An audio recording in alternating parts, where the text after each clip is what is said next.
We connect with people obviously on a physical level. We connect with people obviously on an emotional level. And as spiritualists, we're not saying that those things aren't important. But what we're saying is that they're not the be all and end all. And in fact, there's a much deeper level, a spiritual level, which you can connect with someone on. But if you're completely enamored by the physical and the emotional, then you may never access that level of connection. And therefore your relationship may not get as deep as you'd like it to be.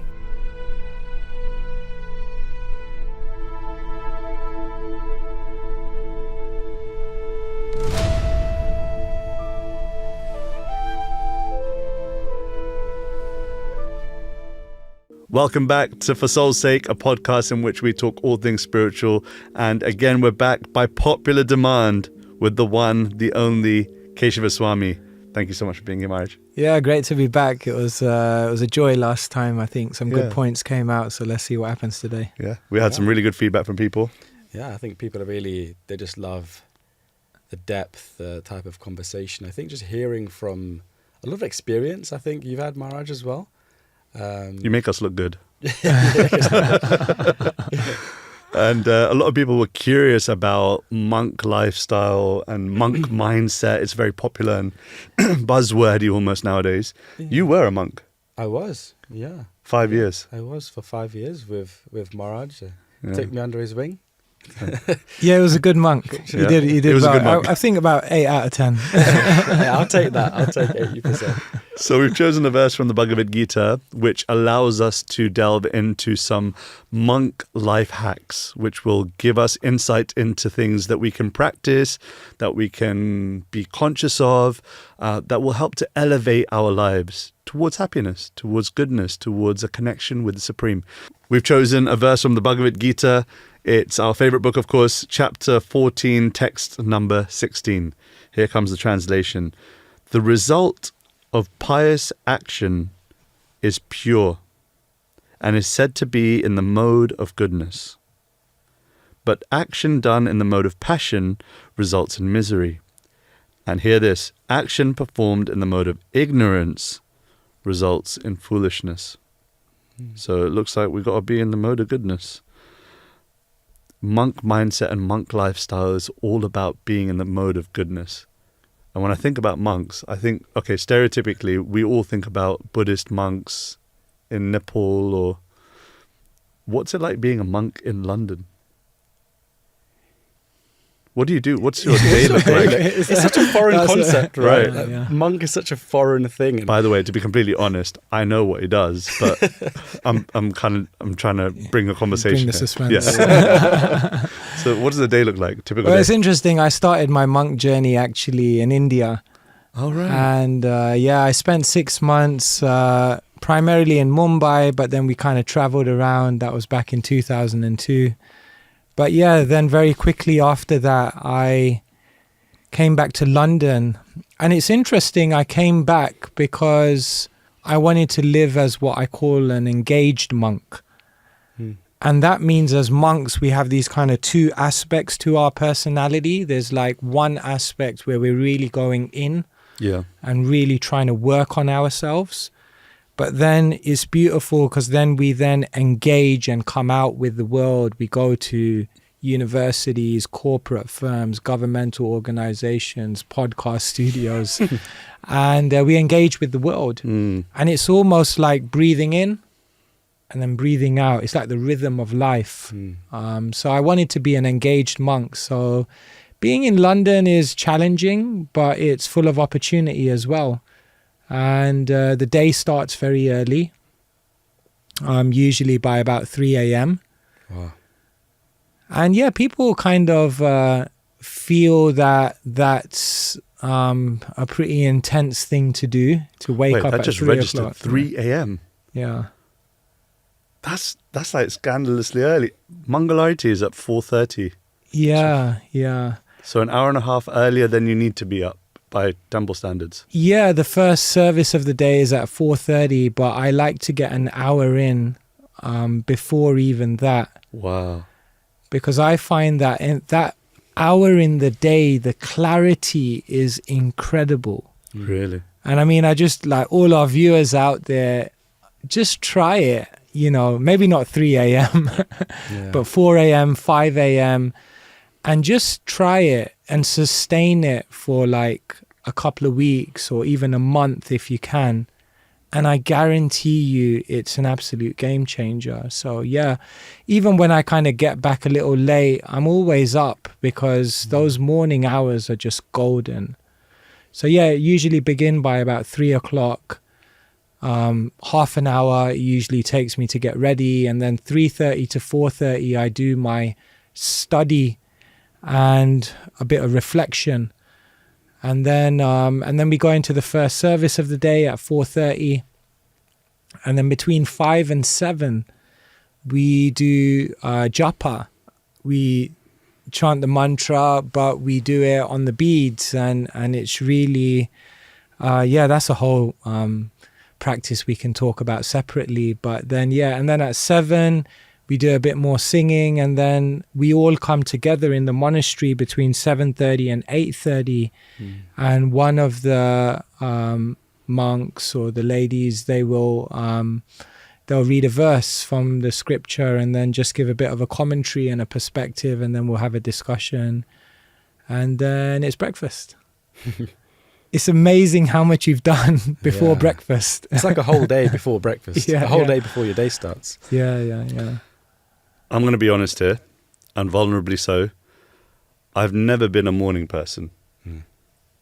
And I struggle, even just to kind of be awake, alert, and conscious at that time. Benefits, it seems like this is our first life hack, rising early. And everyone's talking about it, the 5 a.m. club, and, you know, every coach is insinuating and propagating waking up early. God knows if they actually do it. Give us some real reasons why rising early. What's mentioned in the scripture? Why should we do it? Convince me. Like, why should I wake up early tomorrow? Give me some ideas. I can maybe give I obviously lived with Keshava Swami, so I was getting up early. And then I've also left that lifestyle, but then continued my spiritual practice, you know, in the secular world. And one thing really interesting was when you do that enough, you build a certain impression, a certain habit forms. And so when you're not doing that, alarm bells start to go off in my head. Like, something's wrong. I felt this for the first time. I left the wooden floors of the ashram for like my comfy bed. I actually felt so wrong sleeping in a comfy bed that I just started sleeping on the floor again next to I kid you not. I started sleeping on the floor again because I just felt something's out of sync here. This is not correct. And I got my first job, and for a good 3 months, I was getting up super early, going to the temple, getting up at about 4:30, going to the temple, chanting, doing my meditation, and then I took the tube to work. And by the time I got to work, I was ready. I was I just felt internally ready for whatever may come. And as time's gone on, that morning is not so early anymore. Starts to creep in. Late nights are the culprit for me. I have late nights, my work pushes me, and then it's like I need to get a certain amount of rest, otherwise I can't function. And I've seen the stark difference. I'm just not as sharp. I'm just not as clear. I'm just not as ready. I'm not as regulated. And all those things I feel, at least just on a health perspective, let's put aside spiritual topics, just from a health perspective, I feel it's critical for my mental health. That's what I found, and I've seen both sides. And I don't know, Maharaj, from your perspective, like getting up early, everyone says it at the moment because of business success and productivity and all those things. But for our internal state, what's the benefit? What's the principle behind that? You know, nowadays I think we live with so many identities. We have a work identity. We have an identity in our social circle. We have an Instagram identity. We have a Twitter identity. We have an identity for Sunday. And then we have an identity for Monday. And it's amazing. We play all these roles. And for me, the most beautiful thing about waking up in the morning early before the world is moving is that what you can do is connect with your deepest identity, your first identity, your eternal identity, the identity which is underpinning every other role that you're playing in the world. And that for me is the most profound thing about the morning, is that in those moments you remember, who am I, where am I, and what am I? And I just find I just enter life with so much more intention.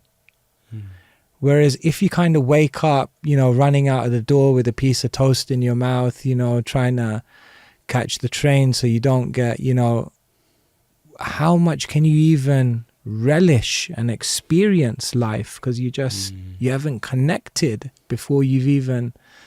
So that for me, connect with your first identity. That's the principle. Yeah. I love that. I'm speaking on behalf of all parents out there and all people who are feeling this but not sure if you're going to live it. What I've done in my life is I won't physically be able to rise at 5 a.m. because unless the kids jump on my bed and I have to physically get up. You're waking up at 2 a.m. because your son's jumping. Mate, it's ridiculous sometimes. But what I have done is this principle of creating a solitude moment for connecting with the self, I think is essential. And what I've done is I've just carved out 1 hour in the day. And that 1 hour is when my wife goes and drops the kids to school. So she leaves the home at 8 a.m. And I have the luxury that I don't have to go to an office. I get it. But the principle should remain that if it's 4 a.m. for you, if it's 5 a.m. for you, if it's 6 a.m., but ideally sometime in the morning, create time for you and God. Yeah.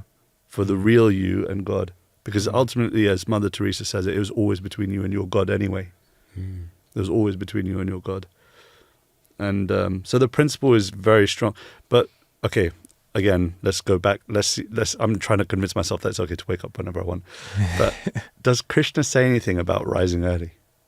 In the Bhagavad Gita, Srimad Bhagavatam, are there any verses that kind of pop out for you, or any instances in which God basically says, yeah, I like people who wake up early? Well, I mean, the verse you read today is very interesting because Krishna explains that there are three qualities. There's goodness, there's passion, and there's ignorance. And the Bhagavatam actually explains that the first 8 hours of the day, between almost like midnight and 8 a.m., are the goodness hours. And then the Bhagavatam says that between 8 and 4, those are the hours of passion. And the hours between 4 and midnight are the hours of ignorance. And it makes complete sense, because the middle hours of the day are when you get things done. That's right. When everything's moving. The last hours of the day are when you're unwinding and you're kind of recuperating and resting and almost preparing for the next day again. And that means that the first 8 hours of the day are for the deep work. And, it's like when you go into a river and you're kind of swimming with the current. Or to use a more contemporary example, when you're at an airport and you got a really long corridor to walk down, and they got that, you walk along that thing, The runway is heaven. It's so great, isn't it? Because you're almost just like walking, but you feel like you're going double pace. Because what you've done is you've aligned yourself with the current. Wow. And so if you use the right hours of the day for the right things, then you'll just be so much more productive. And anyone will tell you that. I study 1 hour in the day, in the morning. It's worth 3 hours of study done at another time. Yeah. Because you're aligning yourselves with the energies of the material universe. There's such an interesting contrast. You said the morning is for deep work. The afternoons are for active work, and then you have sort of relaxation, unwinding. if we look at the modern world, it's get stuff done in the morning, get stuff done in the afternoon, get stuff done in the evening. Yeah. There is no time for this, deep inner work and, time to unwind and really compartmentalizing those aspects of our day. But you can, through spiritual wisdom, you can optimize your day for different activities, right? Yeah. The only way that I've found that it really convinces people is by taking people on retreat. Right. And we've kind of toyed with this model quite a lot. When we did the first retreat in Norfolk, I think it was, we got people to rise at 5 a.m. And the first day, everyone was up and ready. The second day, half the troop showed up. And by the end, I had like 5 people in the room. And we then shifted it a little bit. But we kept those mornings. You've been on retreats, and you're part of the retreats team regularly. Yeah. You've seen that the mornings are kept for that absorbed, concentrated, deep work. The afternoons are for active work, and the evenings are for entertainment and spiritual culture. And I would suggest anyone that's watching this and going, I don't know, I can't do this, like, go on a retreat. Yeah. Go on a retreat, a bhakti retreat. There's many that Maharaj is doing, that we're doing. Come and join us and experience what it feels like to live that lifestyle for 7 days or 10 days. And then just tell us, where do you sit with it? I'm going to take a segue, by the way, now. Yeah. Monk lifestyle, celibacy. The elephant in the room. The elephant in the room. How important is it? And what tips do you suggest? 1, is it important? 2, how important? And 3, Maharaj, how does one remain in the mindset or in the essence of celibacy? Before I get to celibacy, 2 things I always say to people, which I really believe are the keys to life. Number 1, don't give up what you want most for what feels good now. And number 2, don't listen to your loudest desire. Listen to your deepest desire. The essence of both of these statements is that when we're able to restrain ourselves from the immediate passions and pursue something which is so much more meaningful, so much more deep, so much more rewarding to us, that is the key to a beautiful life. Yeah. And so now kind of connecting that back to celibacy. The first thing is, I would say there's nothing in the Bhagavad Gita which says that the attraction that a man and a woman have between each other, that's necessarily bad. But it can become bad. We live in an oversexed world, and we live in a world where that attraction, that chemistry, that, immediate pulling towards each other becomes the be-all and the end-all of life, and it's what everyone is looking for. And what happens is that then distracts us from deeper things that we're looking for. And so the idea of celibacy is that when we spend some time of our life in Eastern spiritual culture, everyone spent a period of their life in complete celibacy. And the idea behind that is that when we experience that restraint, that control over our mind and senses, then what happens is we can actually come back into the world and actually have deep relationships with people, because it's not just based on the physical. And so the idea of celibacy, of course, I'm a monk and I've accepted like perpetual celibacy, and we can talk about that. But just the principle of everyone embracing some sense of sexual restraint in their life, it's interesting because it will actually help them to connect more deeply with the opposite gender. Yeah. It's so interesting you say that, Marge, because people think the exact opposite. Yeah. Right. That the more intimate my relationship is, the closer I become. Yeah. But what you're saying is actually a restraint creates another level, another plane of intimacy between two people, right? Yeah. We connect with people obviously on a physical level. We connect with people obviously on an emotional level. And as spiritualists, we're not saying that those things aren't important. Yeah. But what we're saying is that they're not the be-all and end-all. And in fact, there's a much deeper level, a spiritual level, which you can connect with someone on. Yeah. But if you're completely enamored by the physical and the emotional, then you may never access that level of connection. And therefore, your relationship may not get as deep as you'd like it to be. For someone watching this that's intrigued by this, when you said some level of, I think that pornography and the over-sexualization of modern culture is unavoidable almost. I'm actually scared for my children to get a phone because I know that the exploration of sex is going to be obviously very accessible on that device. Like, it's almost like, even if you're innocently scrolling on a website that for information about your homework. I remember as a kid, I was just, Googling something or the other, and you'd see images that were completely over-sexualized. What tips from a monk mindset and from how you live would you advise or share with us in controlling isn't the word, I think, is control the right word? To control the senses. Yeah. To control. Manage the senses. Manage, I think is better. Yeah. Yeah, we live in a world where we're bombarded by so many images, so many agitations. I think, I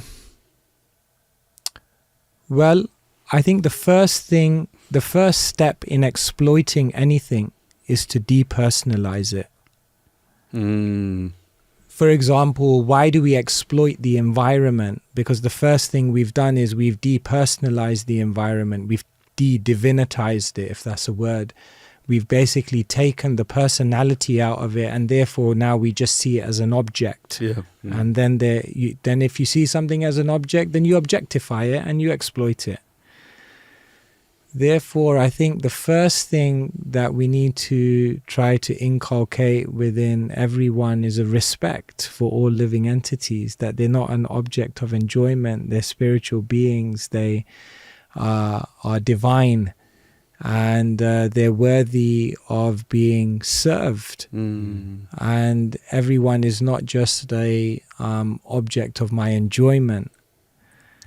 And we need to kind of reintroduce that vision, I think, which is not easy, but I would say that's the first step. Personalize them, yeah, they're a person. And then the second thing is, purity is such a beautiful thing. It's such a hard thing, but it's such a beautiful thing, and we all appreciate it. Like in the world, pure gold, pure silk. That used to be a clubbing night, actually. Pure orange juice or whatever it may be. Like, we understand the value of purity. And I think each one of us, as we embrace purity in our life, it's such a rewarding thing. It's there's a Vedic aphorism that says, more satisfying than fulfilling thousands of desires is to conquer one of them. Wow. More satisfying than fulfilling thousands of material desires is if you can conquer one of them. That's profound.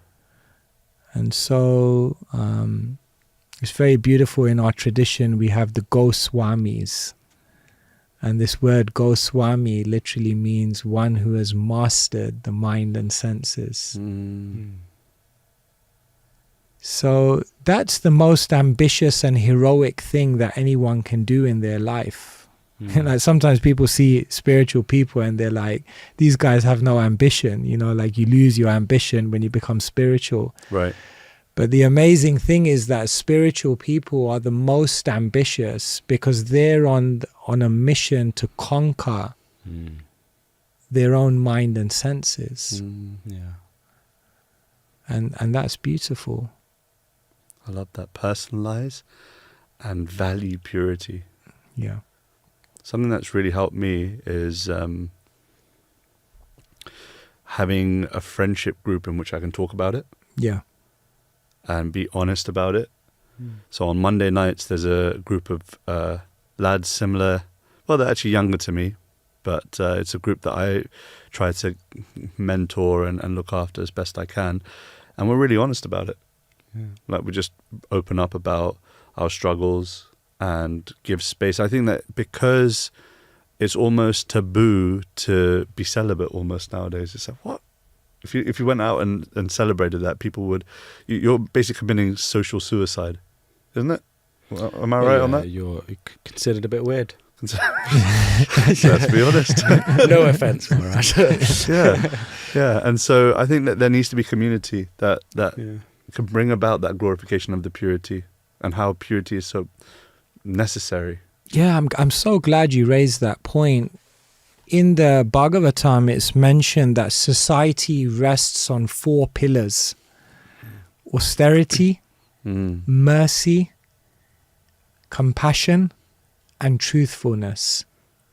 And according to cosmic time, the Bhagavatam tells us in every age, one of these pillars successively gets kind of annihilated. And so now we're in kind of the 4th cosmic age, Kali Yuga, and it's said that society is just resting on one pillar. And interestingly, the pillar it says that we're resting on is truthfulness. And I remember reading that for the first time. I was kind of like, society is resting for truthfulness? Do you trust the politicians? Yeah. Do you trust the media? Do you trust other people? Like, in what sense is society resting on truthfulness? Yeah. But what occurred to me is that one of the answers could be that although everything else in our life might have been attacked, if we're truthful, if we're honest, if we're able to actually just be straightforward and be vulnerable, everything else can actually be re-established from that truthfulness. And so we often say there's purity is possible with honesty. Yeah. People value honesty about this kind of stuff. I think that's just such a powerful statement. Yeah. Purity can be Possible with honesty. With honesty. Yeah. Today, in the morning, we had the good fortune of Radhika Swami speaking at the temple near Hertfordshire. It's called Bhaktivedanta Manor. If you want to visit, you'll probably see Keshava Maharaj there. And this morning, Radhika Swami was speaking, and he said something akin. He said that Krishna, he appreciates the sincere, stumbling devotee more than the accomplished yogi. And I think that all too often we give up purity because we think that it's too hard a goal or too lofty a goal or too far afoot from where I am right now to even strive for. And I think we just need to celebrate progress more. As spiritualists, when we see each other fall, it's easy to laugh and easy to, someone asked a question this morning and the audience laughed, and I felt a little hurt by that, because I felt that as a society, as a community, we should celebrate progress. If someone's striving for purity, we should celebrate that, and we should pat them on the back rather than take the opportunity to annihilate them. And I think my God, anyway, for me, Krishna and my concept of God is someone who will love us regardless of our faults. And so, yeah, I've got faults and I'm not sexually pure, but that doesn't mean I'm not striving for purity. And I think that there's this huge chasm of judgment that we need to, as collective spiritualists, no matter what tradition we come from, we have to overcome that and see celibacy as something to be glorified, to aim for that purity, to appreciate those who are striving for that purity. Some people call it weird, But I think it's weird that we objectify and sexualize everything. I think that's weird.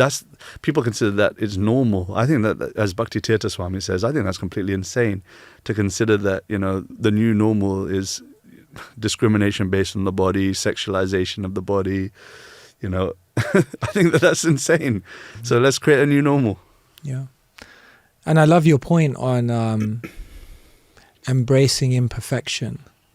Mm. There's a Christian monk, and he writes a beautiful book, and he titles it "Falling Upwards." Richard Rohr. Yeah, it's a good book. And it's such a beautiful concept, falling upwards, that, maybe the story of our life is we're constantly falling. But if we're able to respond with honesty, with sincerity, if we're able to respond with grace and take the help of others and learn and grow, then in every fall we actually begin to rise. And I think that's such a beautiful concept. I just wanted to say something as we were speaking about this, and Radhika, you said something, is within the scripture you mentioned it, the Bhagavatam, the postgraduate of Bhakti. In the end of the Bhagavatam, it essentially prophesizes what the future is going to be like. It's getting mystical, people. Glass ball coming out. It just came out, and this is, I think, this isn't something so mystical anymore. Actually, very factual. Oh yeah. And it's also mentioned in something called the Bhavishya Purana, which literally means future facts, which is such an interesting future facts. And it said that men and women in the future would be considered of high status due to their sexual prowess. Not because of their quality, their integrity, their truthfulness, their honesty, their compassion, but some will be considered high status due to the level of sexual prowess. Sounds so absurd, isn't it? And the other thing is that a religious or a priestly person will be considered saintly purely due to their garb. What they're wearing. Yeah. And how true is that already? Right? When was this written? That was Millennia ago. thousands of years ago, yeah. So I just, as you were speaking, Radhika, I was just thinking, like, people say to be celibate or to show restraint to your senses is considered weird, but it's actually strength. And to give in to your senses, to be a servant, to be a slave to your senses, it's actually weak. Yeah. And that weakness is going to be considered a strength in the future. It's such an interesting paradigm, right? Intensity. We've covered 3 different life hacks now. Well, this is the third one. Rising early, wake up. Purity, sexual purity. Now we're talking intensity. What are you thinking, Maharaj? Well, you talked about dress. Yours are pretty bright, Maharaj. It's funny because people ask us why the orange, what does the orange mean? And one representation of the orange is fire. And perhaps there could be no more graphic representation of intensity than fire. And so the monks kind of wear the orange because it reminds them of the need for intensity. And it's interesting because intensity, to some it can sound like insanity. But sometimes I say another way is intensity can also sound like integrity. So sometimes people think intensity is like too much. I don't want to be intense. I don't want to, I want to be like I'll do it nicely, kind of slowly, easily. But I say intensity is close to integrity, because if it actually registers in you what you're trying to achieve, then the integrity means that my actions match my aspirations. And therefore, intensity is almost like integrity. Because let's face it, here we are, we're sitting in a podcast studio and we're kind of talking lightly in one sense, but what are we actually trying to do? Yeah. We are actually trying to spiritually perfect our lives and reawaken pure love. Yeah. And if we're going to think that just by being kind of casual, lukewarm, kind of dabbling a bit here and out, that's going to be the recipe for success, we might feel a little let down. And so the guy in orange here with burning robes, I guess, is here to say that maybe intensity is not just for the monks, but for everyone. Yeah. I'm like a moth to the flame. But I don't know, how does that sound to you? What does intensity make you guys feel like? Well, you know, when I first heard the word intensity, it's scary. Intensity can initially mean pain, rigorousness, sacrifice. These words have a very interesting connotation to them. But through my experience of spiritual intensity, actually I found that it results in extreme joy. And just like, you know, a flower or a fruit, if you really want to taste the real juice, you have to squeeze it. You have to squeeze it so hard that the juice comes out. And when you taste that juice, oof. But it required an intense process, right? Someone actually said to me, one monk in India, when I was first sort of training to be a monk, they said to me, yeah, life is intense. It is intense. But it's just like a fruit. You're being smashed around, you're being squeezed, you're being stretched, you're being cut into pieces, only for all of that fragrance and flavor to come out and for people to receive that. And I thought that was a beautiful example. And as a result, the pain of intensity of sacrificing time for others and not just for my own desires became a lot worth it, because I saw actually there's joy in the chaos, as it were. Yeah. And your spiritual teacher and my spiritual teacher, Sachinandan Swami, he tells us that famous quote, the pain of discipline is uncomfortable, but the pain of regret is unbearable. Yeah.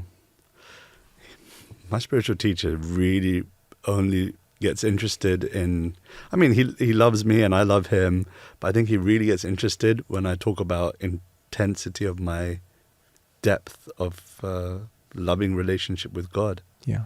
He gets really interested in that. He values that. And not that I value it yet, but I love the person that told me to value it more. And the small amount of experiences that I've had with intense practicing, for example, once a year I try and do I try and do a 64 rounds day, where I take my bead bag, my japa mala, and I try to do it in Vrindavan, and we kind of we mold our retreats around it. So when we have our 10-day trip to Vrindavan, there's a break day and everyone else goes shopping, or maybe they also chant their 64 rounds. But I try and make it a point that no matter where I'm at, I go, and that's my time for me and Krishna in the year. And that experience of chanting that many rounds, the first 16 rounds, I can only say it's like getting the mind in check. The first, and by the way, for those of you that are like, what the hell is he on about rounds? Not beer rounds. Rounds means you get a mala which has got 108 beads on it, and you chant a one mantra per bead, and once you've completed 108, that's one round. So the first 16 rounds of my mala, I'm just trying to get my mind in check. The next 16 rounds, I can only describe it as being like the mind is finally like a tame dog. It's now, okay, it's relaxed, it understands it's in that flow, but not much else is happening. You feel kind of less restlessness, less, not completely still, but less so. And then slowly, the experience I had was that as I get to 48 and then I start losing track of the numbers. And that absorbed state of consciousness is because I've spent a quantity of time, a quality of time with God. And then I start to feel things internally that I never feel otherwise for God. I start to like Krishna. I start to feel a lightness in my mind and a lightness in my soul. And I guess whatever intensity is akin for you, schedule 1 day in a month, 1 day in a year, heck, 1 day in 2 years, but just 1 day where you committed fully to reading intensely or chanting intensely, or I think serving intensely is not what we're talking about here, right? But we're talking about kind of more solitude, more intensity of and a solitude connection. I mean, I could be getting it wrong. Maybe you tell me more. No, I think you're spot on. And, well, to be maybe a little provocative here. Let's go. I think we live in times where everyone wants to kind of do a little bit of everything. Yeah. We're kind of like spiritual window shoppers. Yeah. And I don't mean that, like, here's true. the monk, holier than thou, and now I'm going to kind of look down on everyone. But I think we can all relate to that. And it's interesting, even within monastic life, you can almost become like a spiritual window shopper as well. Yeah. And I think we kind of tend to do like a little bit of this, a little bit of that. I'll do that on a Friday and I'll do that, Yeah. And I think while that's beautiful, and, every journey starts with a step, I think at one point, if we really want to have a deep spiritual experience, if we want to have some kind of awakening, if we want to actually experience something beyond this world, it's going to require a special effort. Concentration, Yeah. I sometimes think like you can keep putting food in the mouth, but then at one point you have to close your mouth and you have to chew. Yeah. And you have to chew it again and again and again. I don't know how many times they say you need to chew something 20 times or something to really get the... And I feel now sometimes a lot of spirituality is just like taking a bit here, putting a bit there, putting a bit there, putting a bit there. But where's that closing your mouth and saying like, now I'm going to work with this and let's really try and go deep. It's interesting, Marge, you say that, because you often hear people who, take a bit here, take a bit there, then come to the conclusion very quickly, it doesn't work. Yeah. It doesn't work. Not really promising what it said. There's that analogy, right? That I heard this first from one of my friends in New York, Dayal Goranga. He said, it's like taking a shovel, giving someone a shovel and saying, you dig here and at the end you'll reach water. And so you start digging and you feel the wall starting to get damp. The completely illogical and, mind my language, stupid thing to do is to pick up the shovel and go and start digging somewhere else. If the same water runs underneath, and I don't know, this might be provocative to say, but you can reach the water in any spiritual tradition if you dig for long enough. Any bona fide spiritual tradition that propagates love of God and love of humanity and peace, etc., can be achieved if you keep digging in the same place. So take a shovel and start digging. But what you're saying, Maharaj, I completely concur with that when the walls start to get damp around you, don't jump out the hole and go to the next one. Keep digging. The water's close. Well, to quote Bruce Lee, one of my favorites. He's gonna be. I had this album.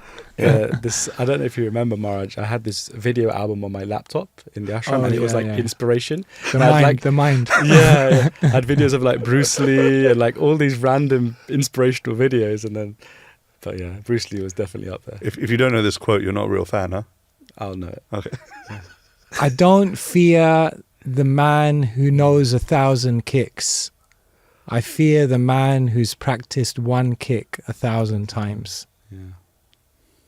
That's powerful. I'll just share another intensity story with you. Because like we're monks, so like we like to hear about monks.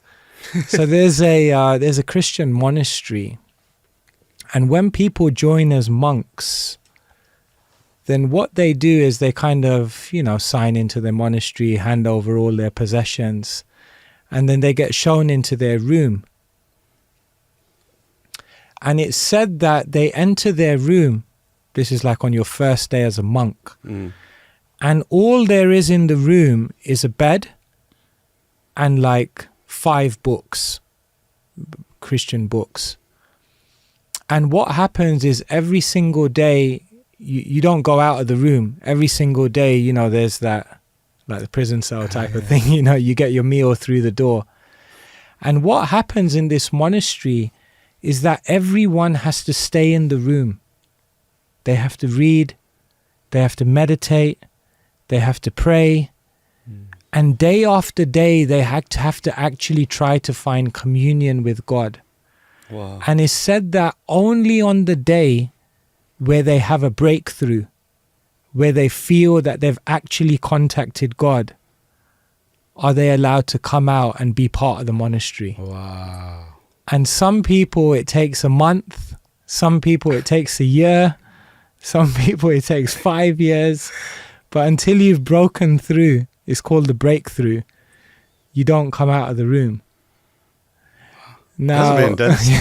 that is intense. That is intense. Wow. No, we're not suggesting anyone does this, but I thought that concept of breakthrough is such a beautiful thing. Yeah. Because let's face it, we're all here and we get some benefits from being part of the spiritual tradition and everything. But the real thing is, imagine if you can achieve that communion. Yeah. Imagine that we have the opportunity to contact divinity. Yeah. Imagine what that would feel like. But it's not cheap. It took me 15 years of practicing bhakti, Krishna bhakti, to realize I'm not here for social validation. It took me 15 years to realize that I'm not doing this because I'm trying to please others. It took me 15 years to realize that I'm practicing this to reach God. And I think no matter what spiritual practice, if you're stuck around for this long, that means that you should. I feel like this is a moment that, from my heart to viewers and for all to take as you like, really assess what it is that you're looking for right now in your spiritual practice. Why are you part of that community? Why are you practicing what you're practicing? And if it's not clear yet, then take the opportunity of these words to commit to an intense and absorbed experience of that practice. Because if you're not feeling the walls are damp around you, then are you convinced that this is the path for you? Are you sure? Why are we still doing what we're doing? Anyway, my 2 cents on that. With that, we're going to close off this episode of For Soul's Sake. Today's episode was really cool. Yeah, that's great. Monk mindset hacked. What we got? Rising early, spiritual celibacy, sexual purity, and intensity. We'll leave you with it. Wishing you all lots of spiritual strength and see you on the next episode of For Soul's Sake.